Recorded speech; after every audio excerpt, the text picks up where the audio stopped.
Everyone, welcome back to the channel. तो कल ही हमने डिस्कस किया था एसएससी जेईई 2025 की नोटिफिकेशन आउट हो गई है और कल हमने डिस्कस किया था, अगर आपने वो लेक्चर नहीं देखा है जरूर जाकर देख लीजिएगा।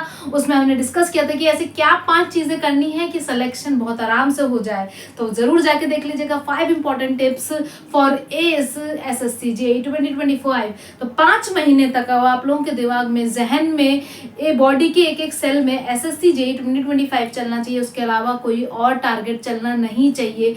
बिल्कुल इस साल आपको ये सीट बिल्कुल आपको करनी है, उसको एस करना है, आपको उसको पाना है। तो अगर हम बात करते हैं एसएससी जेईई 2025 की, तो यहाँ पर सबसे पहले एसएससी जेईई जो हमारा 2025 होने वाला है, उसमें हमें पता है कि पहला पेपर कौन सा होगा, हमारा सीबीटी 1 होगा, जो कि अगर हम बात करें यहाँ से बस 5 महीने रह गए हैं। अप्रोक्सीमेटली 27 अक्टूबर के बाद कोई भी डेट, आपका कोई भी स्लॉट हो सकता है, उस दिन आपको एग्जाम देखने को मिलेगा। तो कुछ दिन पहले ही आप एग्जाम में, ऑब्वियसली एग्जाम से कुछ दिन पहले आप रिवीजन स्टार्ट कर देंगे। तो बस आपको प्रिपेयर करने के लिए ऑलमोस्ट 4 से 5 मंथ, 4 to 5 मंथ्स का आपके पास टाइम है। तो सीबीटी 1 को अगर हम डिस्कस करें तो सबसे पहले हमारे पास हमें क्या देखने को मिलेगा, हमारे पास एक टेक्निकल है, या तो आप सिविल से या मैकेनिकल या इलेक्ट्रिकल से। तो टेक्निकल में स्पेसिफिकली सिविल इंजीनियरिंग की बात करूंगी। तो जो हमारा सिविल का है बेसिकली, फिर यहाँ पर हम बात करते हैं नॉन टेक, तो यहाँ पर हमें दोनों पे ध्यान देना है, क्योंकि सीबीटी 1 में 140 अबव मार्क्स तो अचीव करना ही पड़ेगा अगर मेरिट में नाम लेके आना है, क्योंकि डे बाय डे कंपटीशन बहुत ऊपर जा रहा है। अगर आप फोकस नहीं कर रहे तो इसका मतलब क्या है कि कोई दूसरे रूम में या कोई और कहीं पे जाकर फोकस नहीं कर रहा, बिल्कुल फोकस कर रहा है। वो इंस्टाग्राम, फेसबुक और ये यूट्यूब की शॉर्ट्स नहीं देख रहा है, वो पढ़ाई कर रहा है, अपने शॉर्ट रिविजन, शॉर्ट्स देखने की जगह शॉर्ट नोट्स को रिवाइज कर रहा है। तो बहुत ज्यादा फोकस करके कोई तो पढ़ रहा है, वो सीट कोई और ले जाएगा। तो अगर आपको अपने कष्टों से दूर भागना है, कष्टों से अपने आप को बचाना है, तो बिल्कुल से ये जो सीट है उसको आपको पाना पड़ेगा। वरना एक टाइम के बाद आपसे लोग कहेंगे कि क्या हुआ था, प्रिपेयर करने गए थे, क्या रह गया, क्या रहा आंसर। तो रिजल्ट के लिए आपको बिल्कुल अच्छे से प्रिपेयर करना है। तो सबसे पहली बात हम करते हैं नॉन टेक की। अगर नॉन टेक की बात करें तो एक तो है आपका रीजनिंग। अगर हम बात करते हैं रीजनिंग को, हम बेसिक से लेके चलते हैं। अगर हम रीजनिंग की बात करें तो रीजनिंग में आपके पास कोडिंग, डिकोडिंग, डायरेक्शन वाले क्वेश्चन होंगे, वर्ड रिलेशन वाले, ब्लड में क्या रिलेशन है, और फिर ऐसे वाले क्वेश्चन बताते हैं कि डिक्टेशन, मतलब डिक्शनरी के 5 वर्ड दे दिए, उनको अकॉर्डिंग टू अल्फाबेटिकल ऑर्डर आपको लगाना है। वाटर इमेज क्या आएगी, मिरर इमेज क्या होती है, मिसिंग नंबर सीरीज क्या होता है, अल्फाबेट में मिसिंग जो सीरीज है उसको कंप्लीट करिए। इस तरीके के क्वेश्चन देखने को मिलते हैं। तो इसके लिए आपको बेसिकली कुछ नहीं करना। मान लो ज्यादा से ज्यादा 10 टॉपिक है, तो आपको पहले तो टॉपिक को कवर करना है। पहले आप एक बार टॉपिक पे लेक्चर देख लीजिए, कोई भी लेक्चर देख लीजिए, कोई बुक ले लीजिए, उस टॉपिक के बेसिक आप समझ लीजिए। फिर उसके बाद कुछ नहीं करना है। डिफरेंट एसएससी ने डिफरेंट एग्जाम्स में, एसएससी बहुत सारे पेपर है, एमटीएस हो गया, सीएचएसएल हो गया, सीजीएल हो गया, एसएससी जेईई हो गया, इन सब में जितने एग्जाम में इसके पीवाईक्यू कराए उनकी प्रैक्टिस करिए। जितने भी एसएससी जेईई में एसएससी के पेपर ने रीजनिंग में क्वेश्चन कराए उनकी प्रैक्टिस करिए। उससे बेहतरीन लेवल से आप आराम से प्रिपेयर नहीं कर सकते। 1 डे मतलब आप 1 घंटा 45 मिनट्स, आप 1 घंटा देंगे टाइम रीजनिंग को, तो 45 से लेके 49 के बीच में मार्क्स लाने से आपको आउट ऑफ 50 कोई नहीं रोक सकता।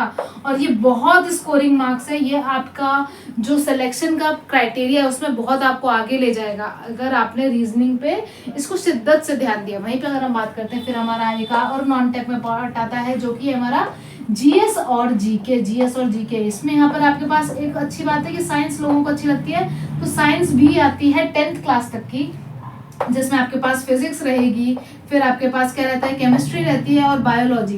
तो बायोलॉजी को ज़्यादा मतलब वो दिया गया है, वेटेज ज़्यादा वेटेज दिया गया है, लेकिन ऐसा नहीं है कि फिजिक्स केमिस्ट्री को हमें इग्नोर कर देना है। तो फिजिक्स केमिस्ट्री पे भी उतना ही ध्यान देना है। लेकिन आप क्या कर सकते हैं, पहले बायो को आप दीजिए, फिर उसके बाद आप अगर बायो को डबल स्टार दे रहे हैं तो केमिस्ट्री और फिजिक्स को हम सिंगल स्टार देंगे। तो बायो पे पहले ध्यान दीजिए, बायो का कोर्स कंप्लीट करिए, उसके शॉर्ट नोट्स बनाइए और उनको रिवाइज करते जाइएगा। साथ में आप फिजिक्स केमिस्ट्री को भी बिल्कुल कर सकते हैं। और यहाँ पे एक प्लस पॉइंट वाली बात ये है कि साइंस को, जो हमारी साइंस है, बेसिकली साइंस जो हमारी 10th तक की क्लास की साइंस है, वो मैं भी यहाँ पर लेक्चर डालने वाली हूँ, उसके क्लासेस हम करेंगे। तो वहाँ पर भी आप आराम से इसको रिवाइज कर सकते हैं। क्लासेस के साथ साथ हम पीवाईक्यू जितने भी एसएससी जेईई में, एसएससी जेईई हो गया, एमटीएस हो गया, सीएचएसएल, सीजीएल में जो भी साइंस की वैरायटी से क्वेश्चन पूछे गए हैं, पीवाईक्यू पूछे गए हैं, उनको भी डिस्कस करेंगे। वहीं पे अगर हम बात करते हैं, फिर हमारा आता है, हम अगर बात करें, फिर हमारा आता है हिस्ट्री आ गया, हिस्ट्री, फिर हमारा आता है पॉलिटी, जियोग्राफी, करंट अफेयर्स बहुत इंपॉर्टेंट है। फिर वहीं पे अगर हम बात करते हैं हिस्ट्री, पॉलिटी, जियोग्राफी और इकोनॉमिक्स अगर हम बात करें तो ये, और हमारा साथ में क्या चलता है, current affair. History, polity, geography, हमारा इकोनॉमिक्स और हमारा आता है करंट अफेयर। तो अगर हम बात करते हैं यहाँ पर, जैसे पॉलिटी है, पॉलिटी का सिलेबस और के कंपेयर में बहुत कम है। पॉलिटी का सिलेबस कम है। आर्टिकल्स क्या होते हैं, प्रीएम्बल्स क्या होते हैं, फंडामेंटल राइट्स क्या होते हैं, फंडामेंटल ड्यूटीज क्या है, इन सब से रिलेटेड क्वेश्चन पूछे जाते हैं। प्रेसिडेंट कौन से आर्टिकल से चलता है, प्राइम मिनिस्टर कौन से आर्टिकल से चलता है, अटॉर्नी जनरल कब चलते हैं, वाइस प्रेसिडेंट, ये सब बेसिक जो चीजें आपकी 10th क्लास तक की सोशल स्टडीज में जो कवर किया जाता है उससे पूछे जाएंगे क्वेश्चन। तो पॉलिटी अगर आपने साइंस करने के बाद या साइंस के साथ साथ आप कोई और भी चलाना चाहते हैं तो बिल्कुल पॉलिटी पे ध्यान दे सकते हैं। इसका कोर्स कम है और इसमें स्कोरिंग इंटरेस्टिंग भी है और ये बहुत ज़्यादा स्कोरिंग भी है। तो आप इस पे के लेक्चर्स भी देख सकते हैं और आर्टिकल्स के अपने शॉर्ट नोट्स भी बना सकते हैं। वहीं पर फिर बात करते हैं जियोग्राफी की बात करें या फिर इकोनॉमिक्स। आप उसके बाद इकोनॉमिक्स का भी थोड़ा छोटा है, जिसमें CRR क्या होता है और हमारा रेट क्या है, क्या रेट चल रहे हैं, क्या इकोनॉमिक्स के छोटे छोटे की मोनोपोली का हमारी मार्केट क्या होती है, ड्यूपोली क्या होता है, इस तरीके की जो टर्म्स है उन पे हमारी डेफिनेशन देखने को मिलती है। तो आप इकोनॉमिक्स कर सकते हैं। फिर हिस्ट्री और ज्योग्राफी थोड़ा सा वास्ट है क्योंकि यहाँ पर आपको ज्योग्राफी में क्लाइमेट्स देखने को मिलते हैं, इंडियन भी है, थोड़ा सा वर्ल्ड का भी आ जाता है। लेकिन यहाँ पर आपको एक ध्यान देने वाली बात है, दिमाग से अगर हम स्टडी करें तो यहाँ पे क्या है, जो करंट अफेयर से टॉपिक होते हैं, जो करंट अफेयर के जो टॉपिक हैं, जो न्यूज़पेपर आप ऑलमोस्ट डेली देखते होंगे, क्योंकि आप एक ऑफिसर बनने वाले हैं तो क्या डेली लाइफ में इंडिया में चल रहा है इसकी हमें बिल्कुल समझ होनी चाहिए। इसी वजह से करंट अफेयर पूछा जाता है। तो जो करंट अफेयर में टॉपिक चल रहे हो उसी से रिलेट करके, उसको रिलेट करके आपको हिस्ट्री से रिलेट करना है, पॉलिटी से रिलेट करना है कि कौन सा आर्टिकल यहाँ पे काम कर रहा होगा, या फिर उसे जियोग्राफी से रिलेट करना है, इकोनॉमिक्स से रिलेट करना है, उन्हीं टॉपिक को रिवॉल्व करके वो इनसे रिलेट करके पूछते हैं। वैसे ही यहाँ पर थोड़ा सा मिसलेनियस पूछा जाता है। अवार्ड्स को बिल्कुल हमें ध्यान देना, अभी से आप करते चलोगे तो एंड टाइम पे बहुत ज्यादा नहीं होगा। अवार्ड्स बहुत इंपॉर्टेंट है, बुक्स एंड ऑथर बहुत इंपॉर्टेंट है, ऐसे क्वेश्चन आप देखोगे बार बार पूछे जाते हैं। अवार्ड्स तो बहुत ही ज्यादा इंपॉर्टेंट है, उनको मिस नहीं करना है। ज्योग्राफी में अगर बात करें तो यहाँ पर हमारे माउंटेन जो है उन पे क्वेश्चन आते हैं, रिवर एंड डैम्स पे क्वेश्चन देखने को मिलते हैं। रिवर्स और डैम्स बहुत इंपॉर्टेंट है।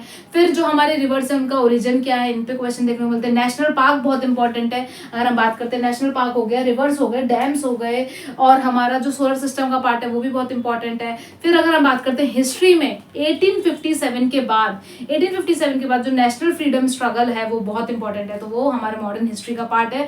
तो 1857 रिवॉल्ट के बाद जो है हमारा, वहां के बाद जो हमारी हिस्ट्री है तो उसको आपको बहुत तवज्जो देनी है। फिर एंशिएंट में अगर यहाँ बात कर ले, यहाँ पे मॉडर्न में, फिर उसके बाद एंशिएंट भी उतना इंपॉर्टेंट है। जैसे बुद्धिज्म एक अपना सेपरेट बहुत इंपॉर्टेंट टॉपिक है, जैनिज्म बहुत अपना सेपरेट एक इंपॉर्टेंट टॉपिक है। फिर अगर हम बात करते हैं इंडस वैली सिविलाइजेशन हो गया, हड़प्पा, वहां पर थोड़ी सी जो क्वेश्चन है कि कॉपर गैप देखा गया, कौन सी मूर्ति की पूजा की जाती है, क्या कैसा स्ट्रक्चर है, लोथल, और ये सब जो है हमारा, तो ये इंपॉर्टेंट टॉपिक्स हैं। तो आप इस तरीके से इनको आराम से स्ट्रक्चर्ड वे में पढ़ सकते हैं। फिर अगर हम बात करते हैं टेक्निकल की, वेरी इंपॉर्टेंट 100 मार्क्स का है, तो हम इसको नज़रअंदाज तो बिल्कुल भी नहीं कर सकते। टेक्निकल में अगर हम बात करते हैं तो हम सबसे पहले BMC जो हमारा बिल्डिंग मटेरियल एंड कंस्ट्रक्शन है उसको देंगे। फिर अगर हम बात करें RCC भी बहुत इंपॉर्टेंट है, सॉइल मैकेनिक्स बहुत इंपॉर्टेंट है, हमारा सर्वे, पहले आप इस वे में आप कंप्लीट करिएगा, सर्वे बहुत इंपॉर्टेंट है, एस्टिमेटिंग एंड कॉस्टिंग, इससे ही मोस्ट ऑफ द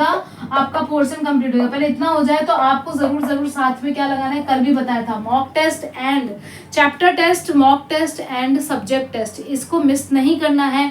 टेस्ट से हमें आइडिया लगता है कि कौन कौन से टॉपिक को हमने बहुत अच्छे से पढ़ा है, उसमें से क्या क्या मुझे याद है और क्या क्या मैं मिस आउट कर रही हूँ या कर रहा हूँ।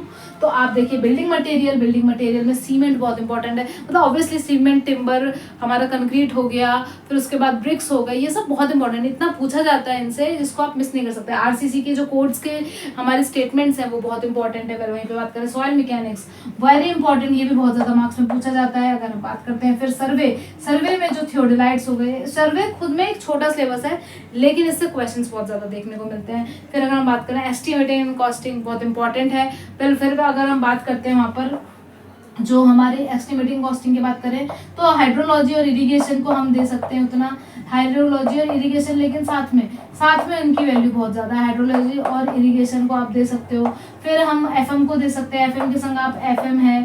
फिर हमारा ओपन चैनल फ्लो है, ये सब मिलाकर ओपन चैनल फ्लो है और हाइड्रोलिक मशीन्स हैं। फिर वहीं पे अगर हम बात करते हैं तो सॉइल और जो हमारा सोम है और स्ट्रक्चर है, ये इतना मार्क्स का पूछा नहीं जाता, लेकिन हम किसी को छोड़ नहीं सकते क्योंकि हम ज्यादा मार्क्स के लिए वेटेज के लिए कर रहे हैं। तो ये प्रायोरिटी लिस्ट है, आप पहले यहाँ से कवर करिए, ज्यादा पोर्शन को पहले कवर करिए कि एंड तक जाते जाते आप उसको थोड़ा सा नैरो कट पार्ट डाउन कर सकते हैं। तो पहले आपने बीएमसी किया, फिर आरसीसी किया, फिर सॉइल मैकेनिक्स किया, सर्वे किया, एस्टिमेटिंग किया, फिर हमारे पास इरिगेशन एनवायरमेंट भी है, हम एनवायरनमेंट को मिस नहीं कर सकते। हाइड्रोलॉजी हो गया। उसके बाद अगर हम बात करें हमारे पास बहुत इंपॉर्टेंट हाईवे इंजीनियरिंग में एयरपोर्ट इंजीनियरिंग हो गया, और हमारा जो थोड़ा सा रेलवे का पोर्शन भी बहुत पूछा जाता है, तो आप यहाँ पर ट्रांसपोर्टेशन को भी मिस नहीं कर सकते हैं। तो ये आप इस तरीके से आप इसको में थोड़ा ऊपर नीचे कर सकते हो, आपको जिसमें ज़्यादा इंटरेस्ट है, लेकिन बीएमसी से स्टार्ट करें वो ज़्यादा बेहतरीन रहेगा। बीएमसी बहुत ज़्यादा मार्क्स की पूछी जाती है, इसको तो हम बिल्कुल नज़रअंदाज नहीं कर सकते। तो ये सारे कुछ सब्जेक्ट हैं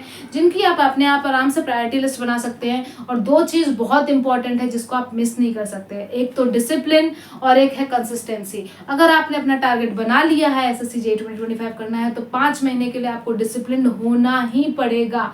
डिसिप्लिन का मतलब ये है कि जो आपने टास्क अपने आप को असाइन किए हैं वो उस दिन उतने टास्क हो जाना चाहिए, नहीं तो आज नहीं हुआ तो वो कल पे चला जाएगा, और एक हफ्ते अगर हमने नहीं किया तो वो फिर वही किया, इस बार को छोड़ देते हैं, नेक्स्ट टाइम करेंगे। तो नेक्स्ट टाइम कुछ नहीं, एंड तक लड़ना है और डिसिप्लिन रहना है और कंसिस्टेंसी बनाए रखना है। ये कुछ सब्जेक्ट हैं जिनको हमने देखा है, आप अपने हिसाब से थोड़ा ऊपर नीचे करके प्रायोरिटी लिस्ट बना सकते हैं। 4-5 घंटे आपको पढ़ने के लिए देने हैं और 2 घंटे आपको पीवाईक्यू, उसमें रिवीजन भी करना है और पीवाईक्यू भी लगाने हैं और शॉर्ट नोट्स को बनाना भी है। शॉर्ट नोट्स इसलिए बनाने हैं कि जब लास्ट डे होता है तब इतने बड़े बड़े पोथा नहीं पढ़ पाओगे, उसके शॉर्ट नोट्स बनाओगे तभी तो लास्ट के 15 दिन अच्छे से रिवाइज कर पाओगे और एग्जाम में जाके आराम से कर पाओगे। अभी से अच्छे से स्ट्रेटेजी इज वेरी इंपॉर्टेंट। अभी से स्ट्रेटेजाइज करके अगर गोल को अचीव करने के लिए जाओगे तो बिल्कुल गोल जरूर मिलेगा, कोई और दूसरा ऑप्शन नहीं है। लेकिन लोग कहते हैं, अंदर पूछो कि क्या आपने 100% दिया, अपना 100% दे दो, उसके बाद छोड़ देना, कोई बात नहीं। लेकिन अगर आप 100% दोगे, जो आपको लगता है कि मेरा ये 100% है, अगर आज आपको लग रहा है 1 घंटा पढ़ सकता हो, तो नेक्स्ट डे आप 1 घंटा 5 मिनट करो। उसको अपने माइंड को थोड़ा ट्रेन करो कि तू इतना और कर सकता है, उसको स्ट्रेच करो, उसको थोड़ा सा कंफर्ट जोन से बाहर लाओ। कंफर्ट जोन से बाहर लाना बहुत इंपॉर्टेंट है कोई भी गोल को हासिल करने के लिए। और don't forget consistency and hard work बहुत इंपॉर्टेंट है, डिटर्मिनेशन बहुत इंपॉर्टेंट है, और वो जो लास्ट 5 चीज़ें हैं जो कि करनी है हमें एक एग्जाम को क्रैक करने के लिए, वो जरूर देख लीजिएगा। आई होप आप लोग को ये वीडियो अच्छी लगी होगी। Thank you so much for watching. Comment section में आप अपना बिल्कुल बता सकते हैं जो भी आपका फीडबैक है, आपके फीडबैक का मुझे इंतजार रहेगा। Thank you so much for watching. Like and subscribe our channel.